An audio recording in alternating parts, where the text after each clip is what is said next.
Hello, everybody. I hope you have had a great week. I want to welcome everybody to the Loving Family Church of God and the Sabbath message. We're preparing this early on Friday afternoon so that the people in Africa and India can receive this message a little bit earlier. So please bear with me as we do this. Trying a little bit different format or different timing at least. And I wanted to welcome you to not only the Sabbath of the Lord our God, but today we're going to go over Revelations 11. So if you want to get up your Bibles and look at Revelations 11 and follow along with us or participate, that would be great. You know, I haven't done this in a long time, but I'm going to pray briefly before we start. Dear precious God, we thank you for your Son, Jesus Christ. We thank you for the great plan of God, which you have shown us and educated us on the holy days of God. And as we have a weekly Sabbath, which is also listed in Leviticus 23 as some of the feast days of God, we thank you, Father, for helping us to be like you and to learn more and to grow in your Son and our Savior, Jesus Christ. Help us to do these things so we can be honoring you and praising you and glorifying you always. We thank you again, our precious and loving Savior, Jesus Christ. Amen. Well, I'm going to go right into it because I have other things to do tonight, of all things. At least I think I do. In Revelations, it says mostly it's talking about the two witnesses and what is going to happen in the future before Christ returns. Verse 1, then I was given a measuring rod, like a staff, and I was told to rise and measure the temple of God. Interesting. And the altar and those who worship there. Verse 2, but do not measure the court outside the temple, leave that out, for it is given over to the nations. And they will trample over the holy city for 42 months. That's the first thing that we know now, is that the two witnesses will be in Jerusalem or just outside of Jerusalem for about 42 months, which is 3.5 years. Verses 3, and I'll grant my two witnesses power to prophesy for 1,260 days. Another way of saying 42 months. Clothed in sackcloth. That's going to be interesting to see, right? Verse 4, these are like two olive trees and two lampstands, which stand before the Lord of the earth, Jesus Christ. Verse 5, and if anyone would harm them, fire will proceed out from their mouth, imagine that, and consume their foes, any foes. And if anyone would harm them, thus he is doomed to be killed. Now you can imagine that no one, even the police and military, etc., would be able to stop them, of course. So they would be accepted at some time as, we're going to just leave these two men alone. Verse 6, they have power to shut the sky. They have power to change the weather, that no rain may fall during those days of prophesying. Or they also have power over the waters to turn them to blood, which would smell and be putrid, and lots of bugs and a lot of other things would happen to that, and to smite the earth with every plague. So it's not going to just be something that happens in Jerusalem, of course, as often as they desire. And verse 7 says, and when they had finished their testimony, then the beast power that ascends from the bottomless pit will make war upon them and conquer them and kill them. And that's when God allows that to happen, of course. And verse 8, and their dead bodies will lie in the street of Jerusalem, that great city, which is called Sodom or Egypt, where the Lord was crucified. Interesting names, right? And remember that Jesus Christ was in the grave 3.5 days. And we know, 3 days and 3 nights. Let me go back 1 second.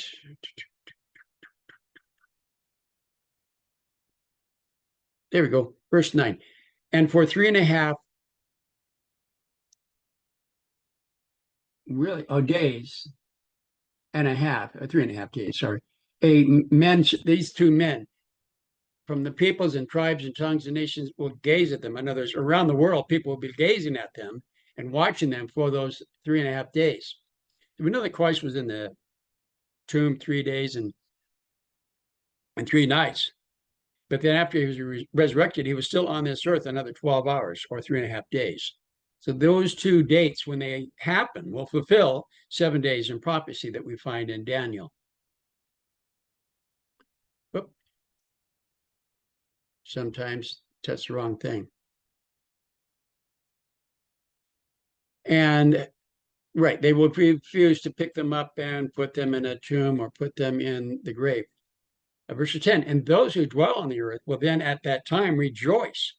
They'll think, well, finally, we got rid of those two guys, and make merry and dance and exchange presents, because the true prophets that had tormented them with their messages and with their plagues that they were putting on other people by killing them and what they're doing to the earth and stopping the rain, they tormented the whole earth. But anyway, they tormented the whole earth and those who dwell on the earth.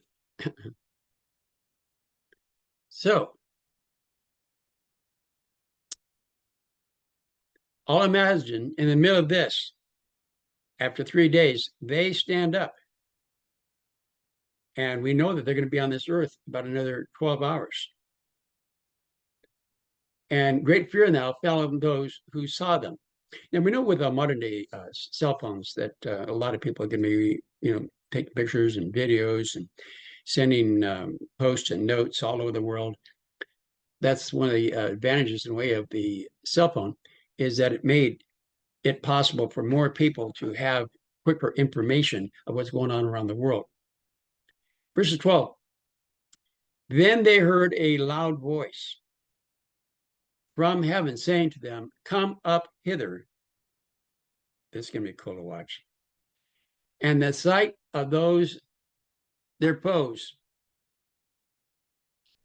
they went up, in the sight of their foes. Just unlawful how you read that and see that, into the heavens in a cloud, just like Jesus did. Very cool. 13, and at that hour, when that happened, there was a great earthquake. Wasn't there a great earthquake after Christ died?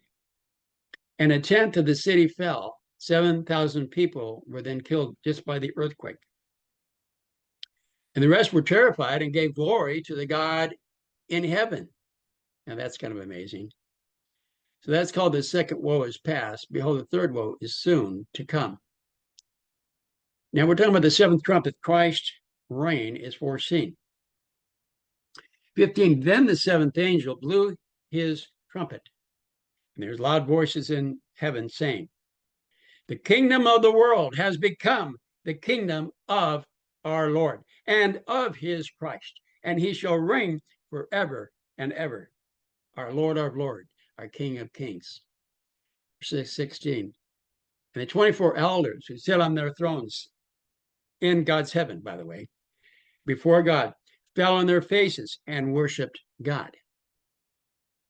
Verse 17, saying, we give thanks to thee, Lord God Almighty, who art, and you were, and you have taken that great power, and now you have begun to reign on this earth, taking back the power from men and all their foolishness. 18, the nations raged. It's talking about just in general what happened before Christ's return. But thy wrath came. God has judgment, and he put out his 7 trumpets on this world to help people to come back to him. And the time for the dead was to be judged. for rewarding thy servants, that would be us, the prophets and the saints, and those who fear God's name. You fear God's name? God's talking about you then, both small and great, and for destroying the destroyers of the earth. 19. Then God's temple in heaven was opened, and the ark of his covenant was seen within his temple. And there were flashes of lightning and voices and peals of thunder, an earthquake, and heavy hail. So, brethren, even though this was not a long chapter, it's a very exciting passage, isn't it? He's talking about not only what's going to happen before Christ's return. As we know, the day of trumpets, which just passed, was talking about Christ's return. This is some of the things that are going to happen before Christ returns. That there are going to be two witnesses walking around in sackcloth. And if you are to stop them or do anything that upsets them, they could shoot fire out of their mouth and burn you up. Great power, great power.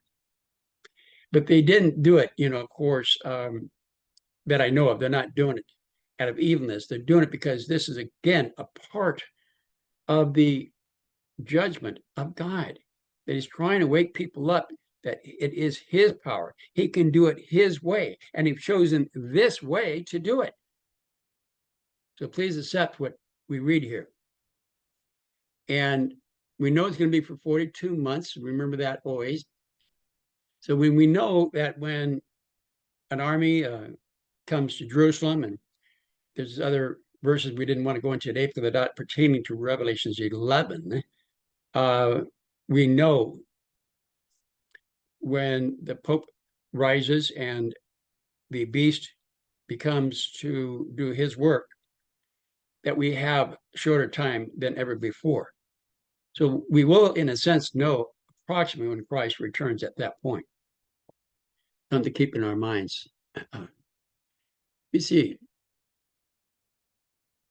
and as you know, that the only thing that would allow those two witnesses to die is God's going to reach the power that they have, and then the beast will kill them. And so we talked about the 3.5 days and then Christ 3.5 days.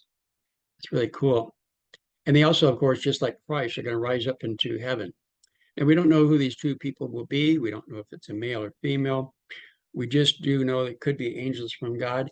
They talk about it as being men of this earth that can be killed. And on the other hand, God can kill or a spirit being. So we're not going to get too focused on these things here and discuss it and worry about it and torment about it and say, boy, it could be this and it could be that. Because God says that that's not very edifying. So again, as we end this message for tomorrow, Sabbath day message, remember that Christ is in power, that Christ knows what he's doing. Christ is working with us in a way that he knows is good for us. See, Christ knows what he's doing. Christ is doing it in a way that he knows will work. So trust him. Put your faith in him. Put your confidence in him, because he is all powerful. He is all glorious.